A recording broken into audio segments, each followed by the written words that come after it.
Halo, assalamualaikum warahmatullahi wabarakatuh. Dengan saya lagi Gusti Arya Rakasiwi yang akan menjelaskan tentang perbedaan arsitektur von Neumann dan arsitektur non von Neumann. Oke, kita langsung aja ya masuk ke materinya ya. Yang pertama ya, kita akan mengetahui arsitektur non Neumann tentang struktur dan fungsi dasarnya. Arsitektur von Neumann ini adalah desain komputer yang paling umum digunakan saat ini. Terdiri dari unit pemrosesan pusat atau CPU, kemudian ada memori dan perangkat input dan output yang saling terhubung melalui bus. Kemudian CPU ini berfungsi sebagai pengendali dan pemroses data, sedangkan memori digunakan untuk menyimpan instruksi dan data. Perangkat input atau output digunakan untuk berinteraksi dengan pengguna dari dunia luar. Kemudian ada juga ini arsitektur non von Neumann, yaitu memiliki struktur yang berbeda secara signifikan dari arsitektur von Neumann. Alih-alih memiliki unit pemrosesan pusat CPU dan memori yang terpisah, arsitektur non von Neumann ini menyatukan fungsi pemrosesan dan menyimpan dalam satu unit yang disebut sel komputasi. Nah, sel komputasi ini dapat menjalankan berbagai operasi matematis dan logis secara paralel. Tidak seperti CPU von Neumann yang bekerja secara sekuensial. Hal ini memungkinkan arsitektur non von Neumann untuk memproses data dengan lebih cepat dan efisien. Kemudian ada juga perbedaan utama dalam strukturnya. Untuk arsitektur von Neumann sendiri, ini terdiri dari unit pemrosesan, memori, dan unit kontrol yang terhubung melalui bus tadi ya, sesuai instruksi dan data disimpan secara terpusat di memori. Kemudian untuk arsitektur non von Neumann, yaitu memiliki struktur yang lebih paralel dan banyak unit pemrosesan yang terhubung melalui jaringan interkoneksi. Memori didistribusikan di antara unit pemrosesan. Ini adalah perbedaan utama dalam fungsi dasar. Untuk pemrosesan data, arsitektur von Neumann berfokus pada pemrosesan data sekuensial, sementara untuk arsitektur non von Neumann menggunakan pendekatan paralel yang lebih efisien untuk aplikasi tertentu. Untuk manajemen memori, arsitektur von Neumann menerapkan model memori terpusat, sedangkan arsitektur non von Neumann dapat menggunakan model memori terdistribusi untuk mengatasi keterbatasan aksesibilitas memori.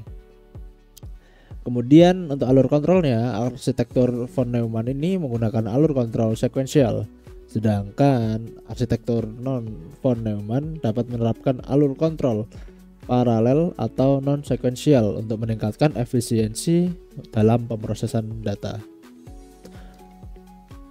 Ada juga kelebihan dan kekurangan arsitektur von Neumann ini.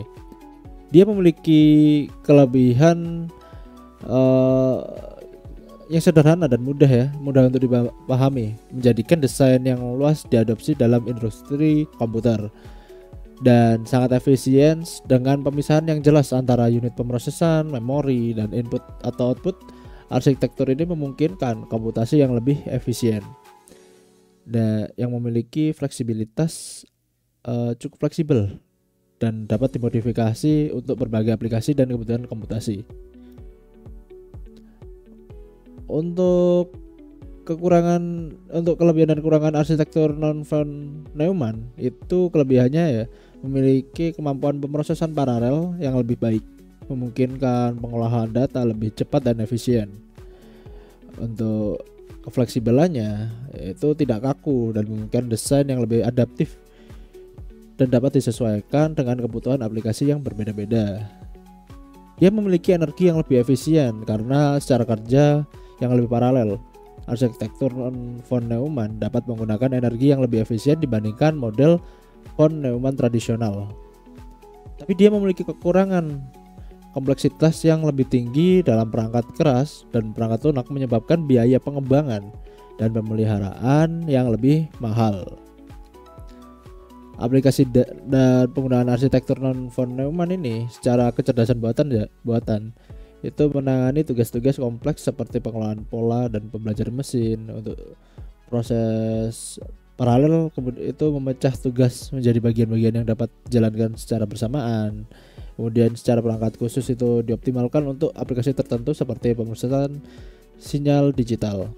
Arsitektur non von Neumann ini memiliki banyak aplikasi di berbagai bidang, terutama dalam teknologi kecerdasan buatan atau AI, pemrosesan paralel dan perangkat khusus. Teknologi ini dapat menangani tugas-tugas kompleks yang sulit digunakan oleh arsitektur von Neumann, seperti pengenalan pola, pembelajaran mesin, dan pemrosesan sinyal digital. Dengan struktur dan fungsi yang berbeda, arsitektur non von Neumann membuka peluang untuk inovasi dan solusi yang lebih efisien dalam berbagai aplikasi. Nah, ada juga ini tren dan pengembangan arsitektur non von Neumann ini. Arsitektur non von Neumann telah mengalami perkembangan yang pesat ya. Dalam perbedaan dekade terakhir, tren utamanya adalah semakin digunakannya chip khusus seperti GPU atau FPGA untuk tugas-tugas komputasi paralel yang kompleks. Selain itu, arsitektur non von Neumann juga diadopsi dalam bidang kecerdasan buatan dan machine learning, di mana algoritma-algoritma paralel dapat diimplementasikan secara efisien. Hal ini mendorong penelitian dan pengembangan yang lebih intensif pada arsitektur komputer yang mampu memproses data secara paralel. Nah, ini adalah grafiknya ya.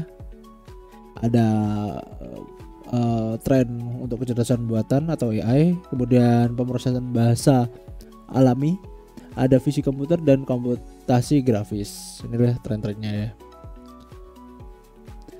Nah, kesimpulan dari penjelasan ini yaitu dan perbandingannya, perbedaan mendasar dari arsitektur von Neumann bersifat sekuensial dan fokus pada pengolahan data, sedangkan arsitektur non von Neumann lebih paralel dan cocok untuk tugas-tugas tertentu seperti kecerdasan buatan dan pemrosesan sinyal.